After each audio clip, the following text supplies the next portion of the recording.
निस्वार्थ भाव से मानवता के लिए संपूर्ण जीवन समर्पित करने वाले करुणा और स्नेह की प्रतिमूर्ति महान संत स्वामी रामकृष्ण परमहंस जी की आज जयंती है। अंग्रेजी कैलेंडर के मुताबिक स्वामी रामकृष्ण परमहंस का जन्म साल 1836 में 18 फरवरी को हुआ है, लेकिन हिंदी कैलेंडर की तिथि के मुताबिक उनका जन्म फागुन शुक्ल की द्वितीया तिथि को हुआ था और ये तिथि आज है।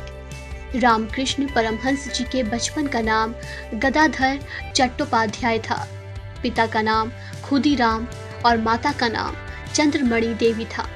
रामकृष्ण परमहंस मां काली के उपासक और स्वामी विवेकानंद के गुरु थे। परमहंस महान संत, विचारक, चिंतक और मानवता के पुजारी थे। उन्होंने कठोर साधना और भक्ति से ईश्वर के हर रूप के दर्शन किए।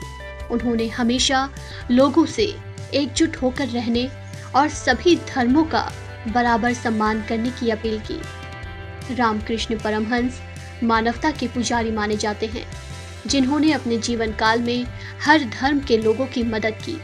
स्वामी रामकृष्ण परमहंस बचपन से ही भगवान के प्रति आस्था रखते थे। उन्हें विश्वास था कि एक न एक दिन भगवान के दर्शन जरूर होंगे।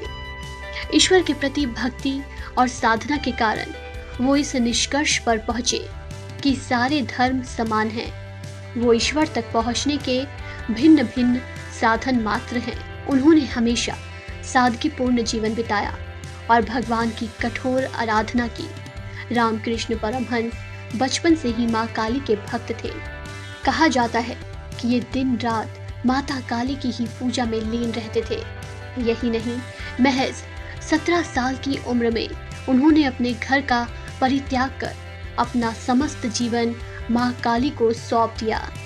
रामकृष्ण परमहंस ने अपनी इंद्रियों को अपने वश में कर लिया था और एक महान विचारक, उपदेशक के रूप में लोगों को प्रेरित किया।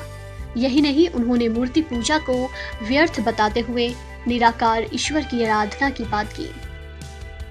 यह उनके ही ज्ञान का प्रभाव था कि उन्होंने नरेंद्र नाम के साधारण से बालक को स्वामी विवेकानंद बना दिया। उन्होंने भारत की एक अलग छवि विश्व पटल पर स्थापित की। इसके अलावा युवा वर्ग को जगाया और रामकृष्ण मिशन की स्थापना की, जिसका संचालन बेलूर मठ के द्वारा होता है। बता दें कि ये दोनों ही संस्थाएं जनमानुष के आध्यात्मिक विकास के लिए कार्य करती हैं।